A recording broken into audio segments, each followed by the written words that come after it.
지난주에 레위기를 후반부까지 달리다가 거의 마무리를 했습니다. 그래서 제가 여러분에게 이건 뭐 저 이거 하나만 주문해 주세요. 나중에 아시겠죠? 지연쌤. 그런 얘기 드렸어요. 기억나시는지 모르겠는데 제사에 대해서 레위기가 제사에 대한 얘기가 많이 나온다고 그랬잖아요. 뭐 긴 이야기를 다시 반복할 수 없으니까. 그런데 그것은 우리에게 예수 그리스도라는 형상으로 드러났다는 말씀을 드렸습니다. 그러고 나서 제가 굉장히 중요한 질문을 드렸어요. 그 질문이 뭐였냐면 이 시스템이 있다는 말 사실은 이스라엘 백성들이 혹은 지금 우리로 얘기하면 우리가 마음대로 죄를 져도 괜찮다는 세팅이에요. 그렇죠? 기억나세요? 네. 왜요? 죄 지면 그냥 뭐 하면 되니까요? 그렇죠. 그 당시에는 소들만 계속 죽이면 되는 거예요. 그렇잖아요? 요즘은 더 편해요. 왜요? 회개기도 하면 되니까. 또 회개기도도 사실 굳이 그렇게 길게 할 필요도 없을 것 같아요. 그렇지 않아요? 아시죠? 뭐 이 정도? 그죠? 깔끔하잖아요. 왜냐면 뭐 이미 다 해결해 주셨다니까 굳이 막 할 거 다 막 그러잖아요. 막 남편한테도 막다 직장에서도 온갖 나쁜 짓을 다 한 다음에 그날 밤에 이거 하면 되는 거잖아요. 예수님 이미 다 해결하신 줄 믿습니다. 할렐루야. 깔끔하잖아요. 그죠? 그러면서 제가 아주 초반에 레위기를 시작할 때 이야기했던 것을 말씀을 드렸어요. 기억나시는지 모르겠지만 정말 나쁜 사람이 목사가 됐다.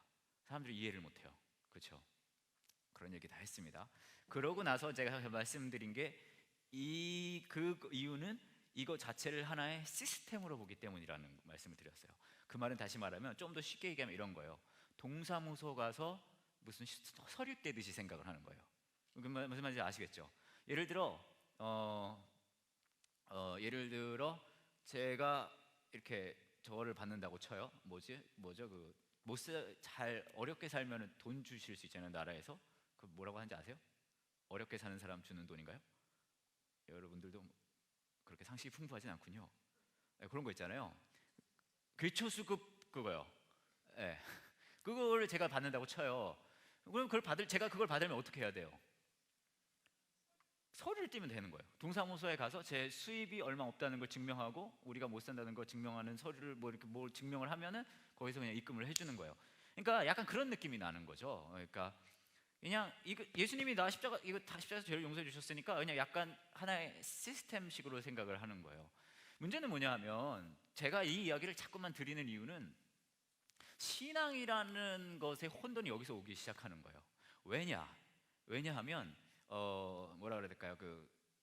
크리스찬으로서 교회를 다니는 사람으로서 신앙을 가진 사람으로서 여러 가지 할 수 있는 일들이 있어요.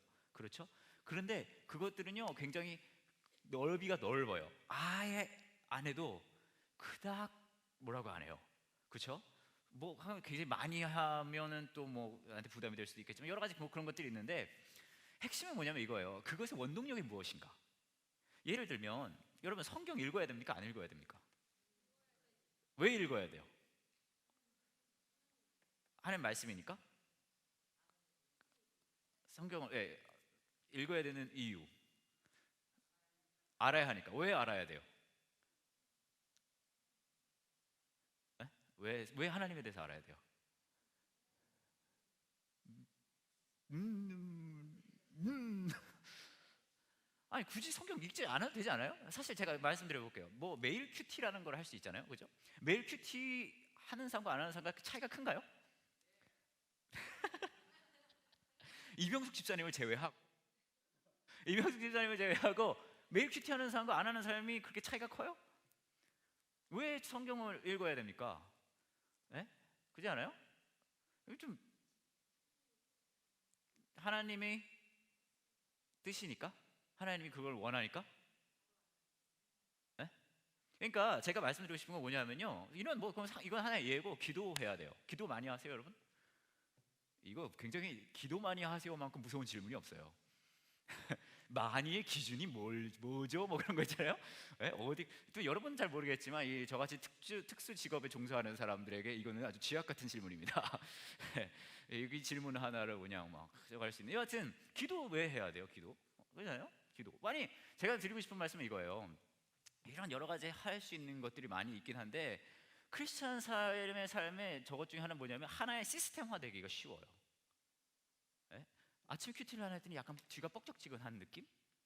그런 거 있잖아요. 약간 허전한 느낌? 다 아니 그게 잘못됐다, 잘못 잘 됐다를 떠나서 그 모든 것의 근거가 이거랑 마찬가지인데요. 이 제사라는 것이 요즘 시대로 얘기하면 어떤 면에서 보면 예배라고도 할 수 있어요. 그렇죠? 제가 예전에 이 말씀을 드린 적이 있어요. 제사라는 것은 어떤 면에서 우리 삶에서 예배를 그 말을 할 수 있어요. 왜냐하면 하나님과의 관계를 회복하고 하나님을 기억하고 이거 다 기억하시죠? 예, 저번에 다 했던 내용들이에요. 그런데 우리가 예배의 삶을 살 때에 성경 말씀을 읽는 삶을 살 때 기도를 하는 삶을 살 때 왜 그런 짓을 합니까?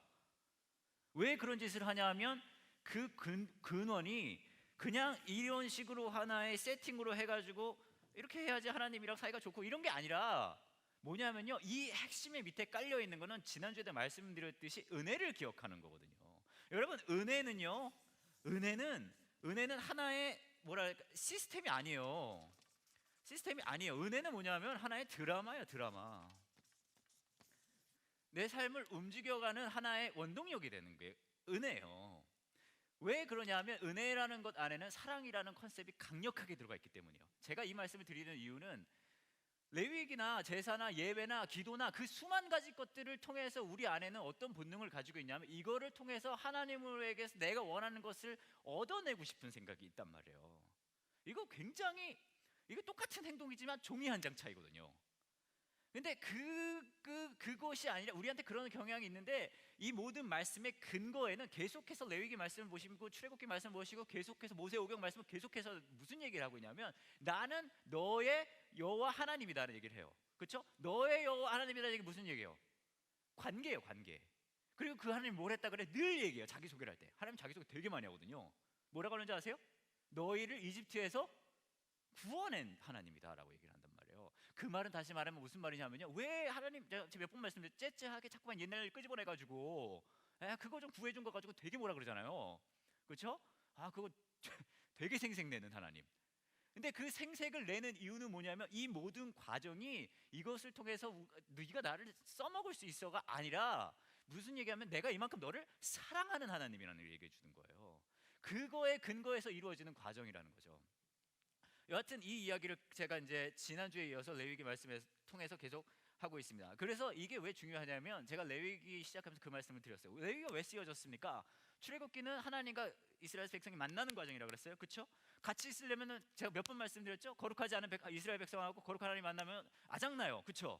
근데 이 과정을 만들어 준 거예요. 동행할 수 있는 과정을 만들어주면서 이 동행의 과정이 인간이 하나님을 써먹는 과정이 아니라 하나님이 인간을 너무나 사랑해서 내가 너를 계속 데리고 가고 싶어의 과정이란 말이에요.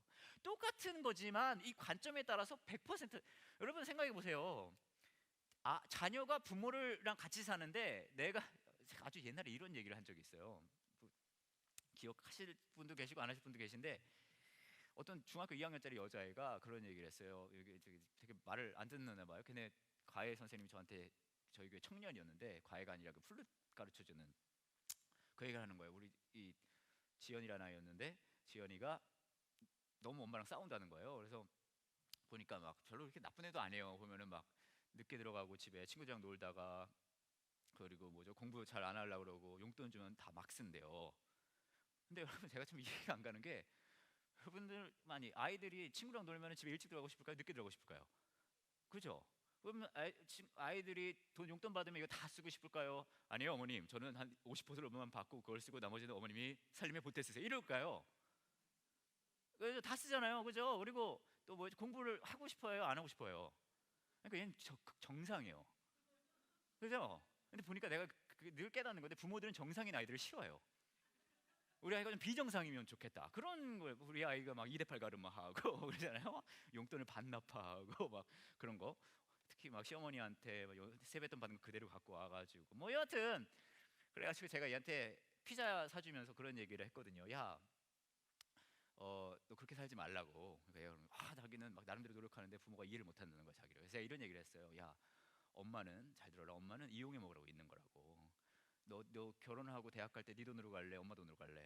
그러니까 그러는 거예요. 엄마 돈으로 가겠다고. 그렇다면 마지막 한 푼까지 네가 쪽쪽 빨아먹어야 되는데 그러면 엄마를 잘 이용해 먹어야 되는데 네가 지금 하고 있는 짓은 잘 이용하는 짓이 아니다.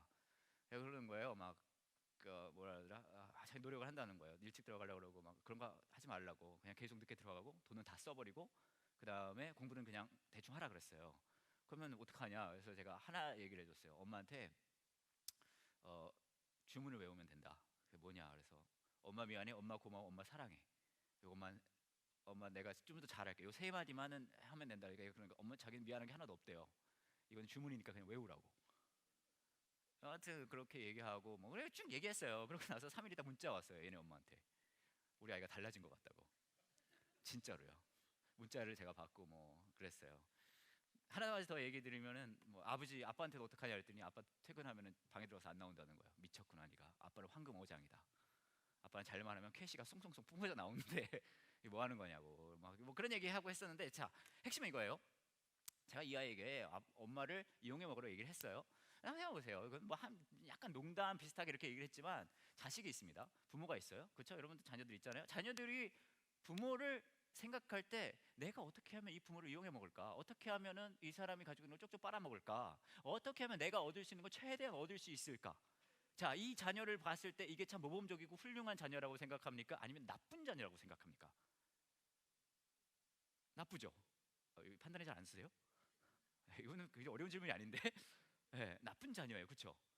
근데 우리는 자녀가 어떤 걸 원해요? 그러니까 제가 이 이야기를 계속 드렸어요. 자녀 얘기하면 제 딸 뭐 예를 들어가면서 우리는 자녀가 어떻게 원하면 우리 마음을 어떻게 하기를 원해요? 알기를 원해요. 근데 이게 되게 중요한 게 부모 마음을 잘 보시면은요, 부모는요 사실은 이 자녀가 내가 얘 사랑하는 것만큼 사랑해 주는 것까지도 원하지도 않아요, 그죠? 기대도 안 하잖아요. 이미 예전에 포기했어요. 그죠? 대신에 뭔 그래도 원하느냐면 제가 이렇게 보니까 부모의 마음은 자녀가 나를 내가 사랑하는 것만큼 똑같이 사랑하는 걸는 기대도 안 하고 대신 뭘 원하냐면 내가 자녀를 얼마나 사랑하는 내가 너를 얼마나 사랑하는지를 얘가 그걸 알기는 원하는 거예요. 그렇죠?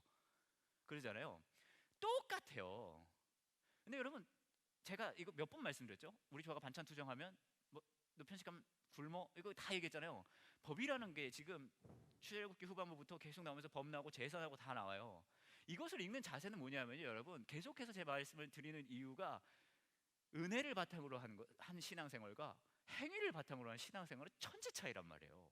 우리의 경향은 행위를 바탕으로 신앙생활을 하고 싶어요. 왠지 아세요? 행위를 바탕으로 신앙생활을 하면 우리가 하나님을 컨트롤할 수가 있기 때문에 그래요. 이 이슈는 창세기에서부터 계속 나오는 이슈예요. 바벨탑, 아담. 여러분 선악과 똑같아요. 선악과 따먹을 때 뱀이 나타나서 뭐라고 얘기해요? 이거 되게 맛있다? 이렇게 해요? 뭐라고 해요? 이거 먹으면 뭐처럼 된다고요? 하나님처럼 된다는 거예요. 그 이슈가 계속 이어지는 거예요. 그래서 여기서 자 아까 다시 일로 돌아와서 행위를 중심으로 한 신앙이 되면 저렇게 되는 거예요. 제가 또 이 말씀도 드렸었어요. 행위를 통한 신앙이 되어버리면은 뭐가 없냐면요, 신뢰라는 게 생존 있을 수가 없어요. 당연하죠? 그렇죠? 내가 뭘 해가지고 하나님이 나한테 뭘 줬어요. 그러면 여기 신뢰라는 게 있어요, 없어요? 없어요. 왜 없어요? 내가 뭘 했으니까 당연히 하나님 줘야 되잖아요. 믿는 구석 필요 없어요. 그렇죠? 근데 은혜를 바탕으로 하면은 신뢰를 할 수밖에 없어요. 왜요? 하나님이 내 마음대로 안 돼요. 완전 신뢰죠. 자, 그래서 제가 드리고 싶은 말씀은 뭐냐면 이 이야기는 계속 성경은요 사실요 이걸로 처음부터 끝까지 가는 거예요. 그래서 되게 약간 요약을 하면 이게 우리가 하나님이 되고 싶어 우리 행위로 하나님 조절하고 싶은데 하나님은 나 은혜를 통해서 날 믿어달라고 한단 말이에요. 그냥 요약하면 성경 이거예요. 나 좀 믿어봐. 오빠 한번 믿어봐. 이거예요. 저 누가 생수소골인가 거기서 이번 30일 날 트로트를 개사를 해서 찬양을 해보고 싶다고 그러길래 제가 그 생각이 들더라고요. 트로트 중에서도 복음적인 게 굉장히 많거든요. 오빠 한번 믿어봐. 이거 얼마나 성경을 딱 요약하는 거예요. 살짝 바꿔서 아빠 한번 믿어봐. 이게 완전 딱 성경 요약이야. 그게 뭐 예를 들면 또 무조건, 무조건이야. 이게 그 후렴구가 어떻게 되죠? 당신을 향한 나의 사랑 무조건이야. 그리고 막 보면은 어디를 있더라도 나는 달려갈 거야. 그 복음이잖아요, 바로. 그렇지 않아요? 이건 좀 이상한 소리고요. 여하튼 그래서 이것을 여러분들이 그렇기 때문에 레위기에서 우리가 봐야 되는 건 무엇입니까 하면은 뭐냐 하면요, 이렇게까지 해서 악착같이 하나님이 이스라엘 백성을 포기하지 않으시겠다는 거예요. 그렇죠? 왜 십자가가 있어야 됩니까? 십자가는 내가 이것을 통해서 천국으로 가는 하나의 절차가 아니라, 십자가는 뭐냐면요, 하나님이 이렇게까지 해서 저와 여러분을 포기하지 않으시겠다는 거예요. 이게 우리 입장에서 그냥 그렇게 계속 보려는 경향이 우리에게는 있지만, 이쪽 입장에서 봐서 이것이 왜 이런 이 은혜라는 것이 어떻게 존재하는지를 우리가 알 필요가 있다는 이야기죠. 여기까지. 사실 굉장히 이거 근거에서 몇 가지가 더 있는데 그거는 나중에 이야기를 하도록 하고요. 이 정도 해서 레위기는 정리를 하도록 하겠습니다. 그 다음에 이제 민수기를 같이 보실 건데요. 잠깐만요.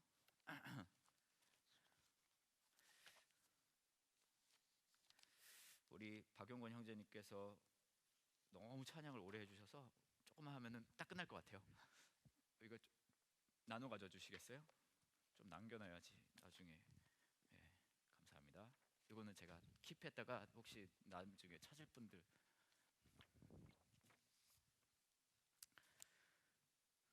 자, 레위기 출애굽기는 하나님과 이스라엘 백성이 뭐 하는 거라 그랬어요? 제가 만나는 거라 그랬어요. 그렇죠?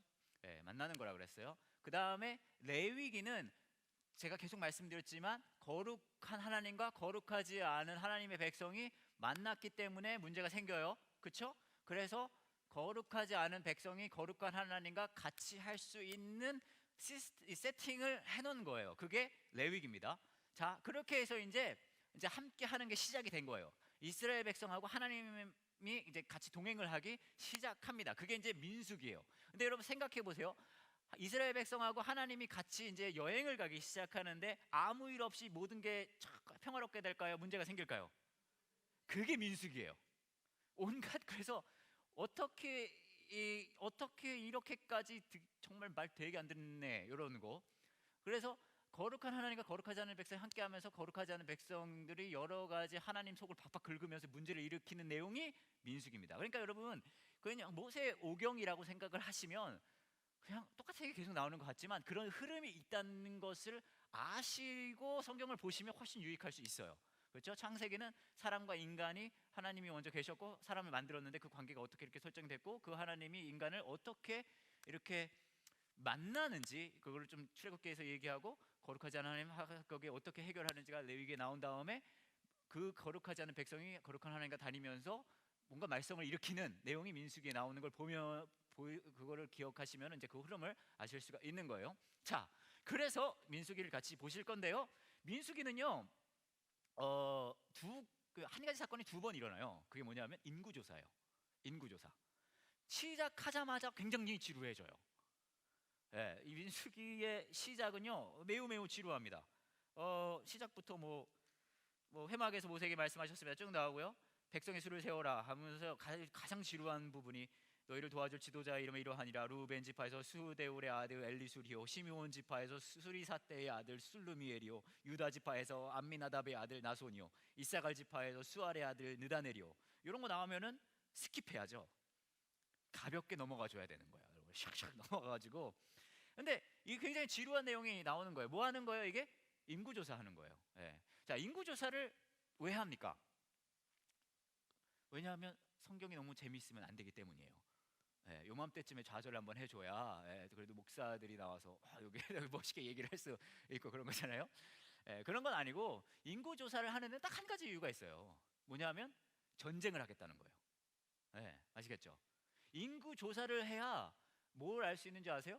우리한테 전쟁을 할 수 있는 사람이 몇 명이 되는지가 파악이 되는 거예요. 그래야 그게 파악이 돼야 이제 전쟁을 할 때 이제 상황 파악이 되는 거잖아요. 그 말은 다시 말하면 뭐냐면요, 인구 조사를 해서 전쟁할 준비를 해가지고 어디로 가겠다는 거예요? 가나안에 가겠다는 거예요. 그렇죠? 그냥 하는 게 아니에요. 인구 조사를 해서 숫자를 파악한 다음에 이제 약속의 땅에 적과 꿀이 흐르는 그 땅에 들어가기 위해 이제 준비를 딱 하는 그 내용이 이제 시작이 되는 거란 말이에요. 자, 그렇게 인구 조사를 이제 첫 번째 합니다. 그래서 하는데 몇 가지 문제가 있어요. 좀 깨알 같은 문제일 수도 있는데 민수기 1장 46절을 보면요 이런 내용이 나옵니다. 이름을 적은 사람은 모두 60만, 이건 남자만 세는 거예요. 남자만. 왜냐하면 전쟁은 남자가 할 거니까. 남자 장년 남자입니다. 장정 예. 장정 남자만 센 거예요. 그래서 이름을 적은 사람은 모두 60만 3,550명이었습니다. 60만 3,550명이었습니다가 그러니까 60만 3,550명이 누구의 숫자라는 거예요? 장정의 숫자인 거예요. 전쟁을 할 수 있는. 자, 60만 3,550명이 장정의 숫자인데 여기서 문제가 뭐냐면 이거예요. 이게 실제로 남자 장정의 그 당시 이스라엘 백성의 남자 장정의 숫자였다면 엄청 많은 거예요. 이 숫자가. 그 당시에는 지금처럼 인구가 많지 않았어요. 그죠? 그 말은 다시 말하면요. 총 인원이 엄청 많아져요. 장정 한 명의 그 가족 한 명이 장정이 있다고 치면은 벌써 그러면은 이걸 곱하기 4 적어도 하면은 적어도 한 200만 정도 된다는 거잖아요. 엄청 숫자가 많아요. 여기 몇 가지 문제가 있어요. 왜냐하면 인구가 200만 명이 넘어가게 되면은 이집트 따위가 문제가 안 돼요. 워낙 많아서 200만 명이면 플러스 또 어떤 문제가 있냐면 고센이라는 곳에 있었어요. 이집트에 있을 때. 그렇죠? 고센이란 그 마을 자체가 200만 명을 수용할 수가 없어요. 예, 그 당시에 인구가 200만인 도시는 대단한 도시인 거거든요. 문제가 있는 거예요. 물론 저와 여러분이 큐티를 한다거나 성경을 통독할 때 이 부분 따위야 그냥 넘어갈 수 있죠. 그렇죠? 뭐 그런가 보다 하고 그냥 넘어가는데 성경 학자들은 이런 걸 좀 어려워한다고 합니다. 그냥 그래서 한번 짚고 넘어가는 건데 세 가지 솔루션이 있다고 해요. 첫 번째는 이거예요. 그냥 받아들여라. 긴가 보다. 예, 이게 믿음의 자세죠. 긴가 보다. 그리고 받아들일 수 있고요. 두 번째는 이런 이론이 있어요. 어떤 이론이냐면 이 천명이라는 말을 뜻하는 히브리어가 대장이라는 말을 뜻하는 말이에요. 예, 그래서 이게 이 천명이라는 뜻을 가진 그 히브리어가 여기 들어가는데 그것이 대장이란 뜻이 되면서 확 줄 수 있다. 뭐 그런 이론이 있고요. 또 하나는 그런 설이 있고 또 하나는 이제 과장법이다. 이거는 뭐 그런 이야기도 있습니다. 여하튼 그렇게 해서 이제 첫 번째 인구 조사가 있어요. 자, 그 다음에 문제는 뭐냐면요. 인구 조사가 민수기에는 한 번만 나오지 않아요. 한 번 더 나와요. 한 번 더 나오는데 사실 이 두 번의 인구 조사가 민수기의 핵심이라고 해도 과언이 아닙니다. 왜냐하면 이 두 번은 인구 조사를 하는 이유가 굉장히 중요하거든요. 민수기 읽어보셨으면 그 이유를 다 아실 거예요, 그렇죠? 근데 두 번째 인구 조사는 어디 나오냐면요, 26장에 나와요. 26장에 나오는데 26장에 나오는 인구 조사는 앞에 한 인구 조사랑 완전히 달라요. 왜냐하면 26장 63절부터 65절을 보시면 이렇게 나오거든요. 26장 63절부터 65절이요. 앞에 다 인구 조사를 한 거예요. 모세와 제사장 엘르아살은, 자, 제사장이 원래 모세랑 같이 있던 제사장 누구예요? 여기 아론이 아니에요. 엘르아살이에요. 왠지 아세요? 아론 죽었어요. 엘르아살은 요단강가의 모압 평화 곧 여리고 건너편에서 이스라엘 백성이 수를 세웠습니다. 자, 가나안에 들어갈 때 첫 번째로 함락한 성이 어디죠? 그렇죠. 여리고 건너편에서 이제 어떻게 되는 거예요? 이제 가나안에 들어가기 바로 직전인 거예요. 이제 그 일이 시작되기 전입니다. 모세와 제사장 아론은 시내 광야에서 이스라엘 백성의 수를 센 일이 있었습니다. 그게 언제예요? 1장에서 민수기 1장에서 수를 한번 다 셌어요. 그렇죠? 센 일이 있었습니다. 그런데 모세가 모압 평야에서 백성의 수를 세웠을 때 첫 번째 시내 광야에서 백성의 수를 셀 때 시내 광야에서 떠날 때 숫자를 센 거예요. 시내 산에서 하나님을 만나고 그 십계명도 받고 그거 다 한 다음에 떠나기 전에 이스라엘 숫자를 다 센 거예요. 그렇죠? 그때 셌어요. 백성의 수를 셀 때 포함되어 있었던 사람이 한 사람도 없었습니다. 자, 두 번 인구 조사했습니다. 첫 번째 인구 조사했을 때 그 사람들이 두 번째 인구 조사했을 때 있었어요, 없었어요? 한 사람도 없었대요. 인구 조사를 그렇기 때문에 다시 하는 거예요. 왜요? 앞에 있는 사람들이 싹 어떻게 됐어요? 다 죽었어요. 그것은 여호와께서 이스라엘 백성에 관하여 그들은 광야에서 죽을 것이다 하고 말씀하셨기 때문입니다. 오직 남아있는 사람은 여분네의 아들 갈렙과 눈의 아들 여호수아 뿐이었습니다.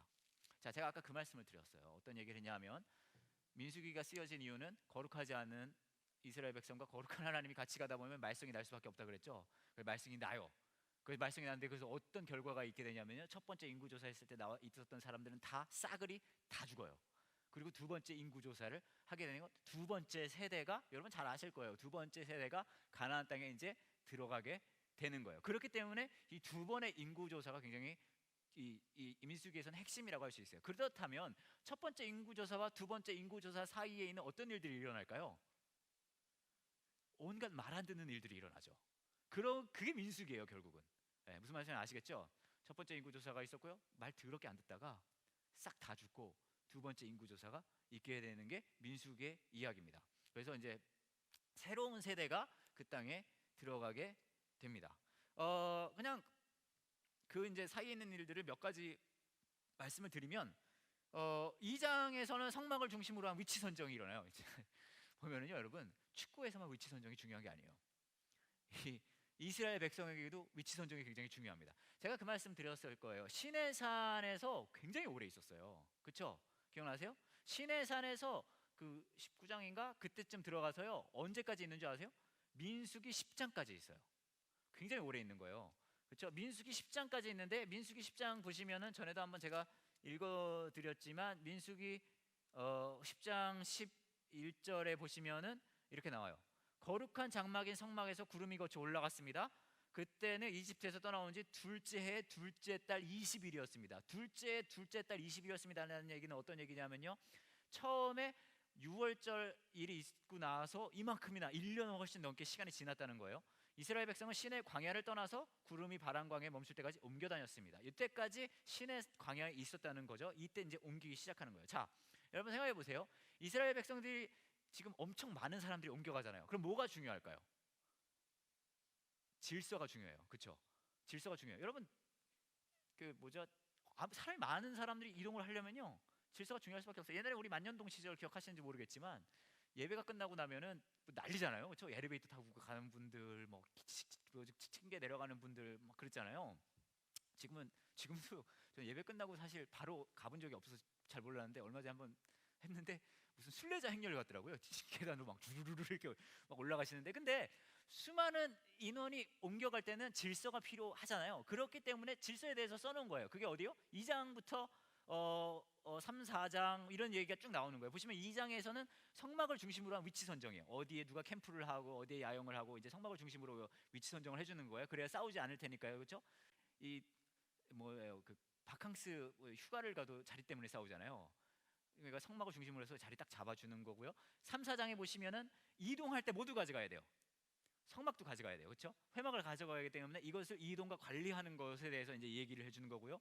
5장부터 9장까지는 이동하기 전에 몇 가지 규례들을 이제 확인을 하는 거예요. 그 다음에 10장이 되면은 이스라엘 백성이 이제 이동하는 얘기가 나옵니다.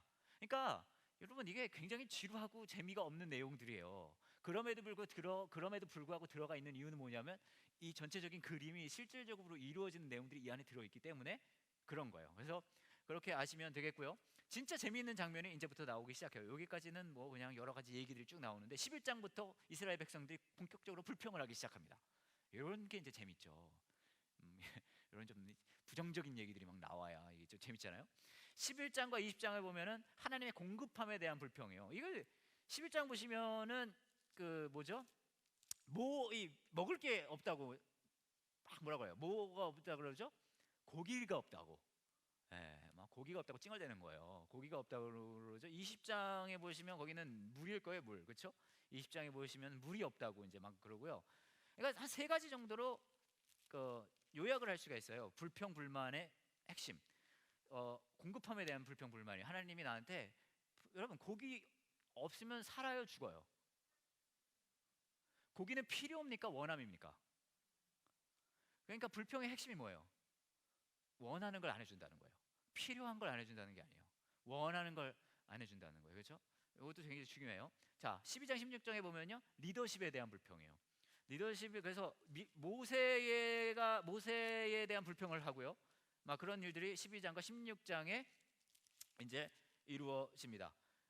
모세를 미리암과 아론이 모세를 이제 막 비방하기 시작하고 막 별일 다 나요. 막 그런 일들이 벌어지고요. 그 다음에 13장, 14장 그리고 21장을 보시면요, 비전에 대한 불평을 해요. 이건 뭐냐 하면은, 왜 우리를 여기까지 데리고 와서 이 고생을 시키냐 이거예요. 그냥 막 그런 얘기를 막 하고 있는 거예요. 자, 그러면 이런 불평에 대해서 하나님의 반응은 뭐여야 돼요? 싹 죽여버려야 되잖아요. 그렇죠? 물론 나중에 결국은 1세대는 가나안에 들어가지 못해요. 하지만 그 자리에서 아작내지는 않으세요. 뭐라고 얘기하시죠? 내가 살려놓겠다. 하지만 그들은 들어갈 수 없다. 21장을 보시면은 여러분 잘 아시는 사건이에요. 어딜 보러 가죠? 스파이가 갑니다. 그렇죠? 정탐을 하러 가요. 가나안 땅에. 그리고 돌아와서 12명이 갔는데 10명은 안 된다 그러죠. 그중에 2명이 여분네의 아들 갈렙과 또 누구예요? 여호수아. 그 2명은 이거는 우리의 밥이다 그 얘기를 해요. 그래서 이 역시 이것도 뭐에 관한 거예요? 비전에 대한 불평이에요. 그러고 나서 그때에 막 이렇게 하니까 그때에 그 얘기를 하는 거예요. 싹 해버리겠다. 여하튼 그런데 그 중에 하나 말씀을 제가 여러분에게 보여드리면 이제 14장 말씀이에요. 14장 말씀인데 제가 여기다 이제 이 강의 안에다가 써놨잖아요. 이렇게 얘기를 합니다. 그날 밤 모든 백성이 큰 소리로 울기 시작했습니다. 모든 이스라엘 백성이 모세와 아론에게 불평했습니다. 모든 백성이 그들에게 말했습니다. 우리가 이집트에서 죽었거나 광야에서 죽었더라면서 좋았을 것이요. 여호와께서는 왜 우리를 이 땅으로 인도해서 칼에 맞게 죽게 하는 것이요. 이렇게 쭉 나오죠. 이때가 이제 정탐하고 저거 한때요. 그렇죠? 가나안에 정탐꾼이 갔다가 와가지고 막 이건 우리는 안 된다 그 얘기를 했을 때요. 차라리 이집트로 돌아가는 것이 좋겠어. 그들이 또 서로 말했습니다. 되게 재밌어요. 굉장히 구체적으로 불평을 해요. 이분들은 지도자를 뽑아서 이집트로 돌아갑시다. 모세와 아론은 그곳에 모인 모든 이스라엘 백성 앞에서 땅에 엎드렸습니다. 가나안 땅을 정탐하고 온 눈의 아들 여호수아와 여분네의 아들 갈렙은 옷을 찢었습니다. 그들이 모든 이스라엘 백성에 말했습니다. 우리가 정탐하러 가면 이제 괜찮다 쭉 얘기하는 거예요. 중요하게 여기 있어요. 9절 여호와를 배반하지 마십시오. 그 땅의 백성을 두려워하지 마십시오. 그들은 우리의 밥이나 마찬가지입니다. 그들에게 방벽이 없지만 우리에게 여호와가 계십니다. 그들을 두려워하지 마십시오. 두려워하지 말라는 얘기가 계속 나와요. 왜 그러냐 하면요, 여러분 신앙의 반대는 불신앙이 아니에요. 신앙의 반대는 뭔지 아세요? 두려움이에요. 왜 두려운지 아세요? 왜냐하면 이 신앙이라는 것 자체가 두려움의 대상이 여호와 하나님인 것이 신앙이거든요. 여기서 말하는 두려움이라는 것은 막 공포 영화 보는 두려움이 아니라 경외함을 얘기하는 거예요. 제가 예전에 그 몇 가지 말씀을 드린 적이 있는데 두려움의 조건에는 두 가지가 있어요. 네, 두 가지. 제가 그때 말씀 기억하시는지 모르겠어요. 첫 번째는 이거예요. 두려운 존재는 나의 능력을 넘어서는 존재여야 돼요. 내가 어떻게 할 수 없는 존재를 두려워하는 거예요. 그렇죠? 네, 그게 두려움의 첫 번째 존재입니다. 그 다음에 두 번째 조건은 뭐냐면요, 그 존재가 제 삶이랑 관계가 있어야 돼요. 여러분 예를 들어서 저기 아프리카에 정말 악명 높은 독재자가 한 명 있어요. 수백만 명을 죽인대요. 여러분 두려우세요? 안 두려우세요? 안 두려워요. 왜요? 나랑 상관없으니까. 그렇죠? 또 하나 이 반대 케이스가 있을 수 있어요. 어떤 케이스냐 하면 나랑 상관은 있지만 저거 한 거. 예를 들어 여러분 자녀가 와가지고 여러분한테 막 꾸정대기 시작하는 막 하는 거예요. 그죠? 이거면 여러분과는 깊이 상관이 있지만 여러분 이 아이가 두려우세요? 안 두려우세요? 안 두려워요. 왜요? 왜냐하면 내 능력이 이 아이보다 크기 때문이에요. 그죠? 네. 자, 이 두 가지가 성립이 되면 그때 그거는 두려움의 대상이 돼요. 여러분 남자분들 직장의 김 부장님이 왜 두려워요? 나의 능력보다 더하면서 또 뭐가 있어요? 나랑 관계가 있어요, 없어요? 있어요. 여러분 여하튼 이런 일들이 있을 수 있는 거예요. 자, 그게 두려움의 대상의 조건이에요. 자, 이게 왜 중요하냐 하면요, 이때도 이제 이 가나안에 들어갔을 때에 그 가나안 땅에 있는 사람들이 두려운 이유는 이 두 가지가 성립되는 거예요. 뭐냐면 나보다 능력이 더 있어 보이고, 그렇죠? 그리고 이제 내 앞에 이렇게 딱 와 있는 거예요. 그러니까 이제 두렵다는 거죠. 문제는 뭐냐면 하나님도 하나님 스스로를 뭐라고 얘기하냐면 두려움의 하나님이라고 얘기를 해요. 경외해야 되는 하나님이에요. 그 경외해야 되는 하나님은 이 두 가지 조건이 똑같이 성립이 돼요. 하나님은 나의 능력보다 어떤 분이에요? 크신 하나님이요. 그리고 또 하나는 뭐예요? 하나님은 나랑 밀접한 관계가 있어요, 없어요? 있어요. 자, 여러분 잘 보세요. 출애굽을 하는 모든 과정에서 여기까지 하나님께서 저와 이스라엘 백성에게 이야기하고 싶은 거는 딱 두 가지예요. 뭔지 아세요? 하나님의 능력이 어떤 하나님이에요?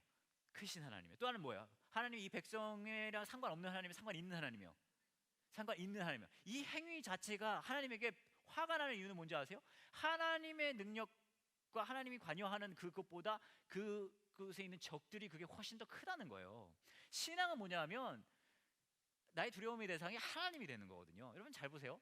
여러분의 김 부장님이 직장에는 김 부장님을 내가 두려워하지 않을 수 있는 뭐 이유 알 수 있는 두려워하지 않을 수 있는 방법은 뭐냐면 나의 하나님이 김 부장님보다 능력이 더 크고 나의 삶을 더 관여하시는 분이시다는 것을 실감할 때 김 부장님이 더 겁이 나요, 안 나요? 안 나는 거예요. 이게 신앙이에요. 하나님이 킹 왕짱으로 나보다 능력이 있고 내 삶을 악착같이 상관하시는 분이다. 이거예요. 내일 수능입니다. 그렇죠? 수험생들 두려울까요? 안 두려울까요? 두려워요. 네, 두려워요. 그래서 이제 이론적으로 얘기할 때, 실제적으로는 뭐 다를 수 있게 이론적으로 얘기할 때 두려울 수밖에 없어요. 왜냐하면요, 수능이라는 것 자체가 내 능력을 벗어나는 그거이기 때문에. 또 하나 뭐예요? 내 삶을 규정짓는 과정이기 때문에 이 아이들이 두려워할 수밖에 없는 거예요. 이걸 이길 수 있는 방법이 뭐가 있습니까? 없죠. 어떻게 해요? 그죠? 이거 두 가지를, 그러니까 하나님이 내일 보게 될 수능보다 더 크신 하나님이시고 내 삶을 관여하시는 분이라 생각하면은 이 두려움에서 이길 수가 있는 거예요. 포인트는 이거예요. 우리 인간은 두려워하지 않을 수가 없어요. 그건 핵심이에요. 여러분 다 뭔가 두려워해요. 근데 그 신앙은 뭐냐면 그 두려움의 대상이 하나님이 되는 거예요. 자, 여기 똑같습니다. 이게 왜 그러냐면 지금까지 하나님께서 보여주고 싶은 게 그 두 가지예요. 야, 내가 엄청 대단한 하나님이다. 내가 이집트에서 너희를 끄집어냈다는 것은 이 두 가지를 보여주는 거예요. 왜 10가지 재앙을 주고 왜 바다를 가르고 왜 이런 짓을 해요? 왜냐하면 니들이 만났던 이 이집트의 그 군사나 그거보다 내가 훨씬 더 큰 하나님이라는 걸 보여주는 거예요. 플러스 뭐예요? 내가 너의 삶에 관여하는 하나님이라는 거예요. 근데 여기 와서 뭐라고 얘기하는 거예요? 나는 하나님이 그렇게 얘기한 것보다 여기가 훨씬 더 하다니까 하나님이 깊은 빡침을 경험하시는 거죠. 이거 화가 나시는 거예요. 그렇죠? 예, 그런 이야기가 이제 이렇게 이제 전개가 되고 있는 거예요. 이 두려움의 컨셉은 사실 성경을 보시면 처음부터 끝까지 계속해서 나와요. 두려움에 대한 내용은. 그러면서 이제 쫙 나오고, 이게 두렵기 시작하면 여러 가지 나오는 게 뭐냐면 어떻게든 발버둥을 치기 시작해요. 어떻게 해서 이렇게 발버둥을 막 시작해서 그래서 뭐 내가 제어할 수 있는 뭐 어떤 걸 만들기도 하고 하는데 그 이야기는 다음에 하기로 하고요. 오늘은 여기까지. 시간이 다 됐어요. 31분, 막 32분 지나가고 있는데 여기까지 하고 한 약간의 혹시나 뭐 질문 같은 거 있으세요? 질문? 없으세요? 질문. 불평, 짜증 뭐 그런 거 있으세요? 없으세요? 네. 한번 제가 늘 부탁을 드리지만 말씀을 꼭 읽어보시는 걸 부탁을 드리고요. 읽어보셔야 이게 이제 메이크 센스가 되니까 그런 거를 부탁을 드립니다. 제가 잠깐 기도하고 그러고 마치도록 할게요. 하나님, 감사합니다. 이 밤에도 저희가 모여서 하나님의 말씀을 같이 배우게 해주시니 감사합니다.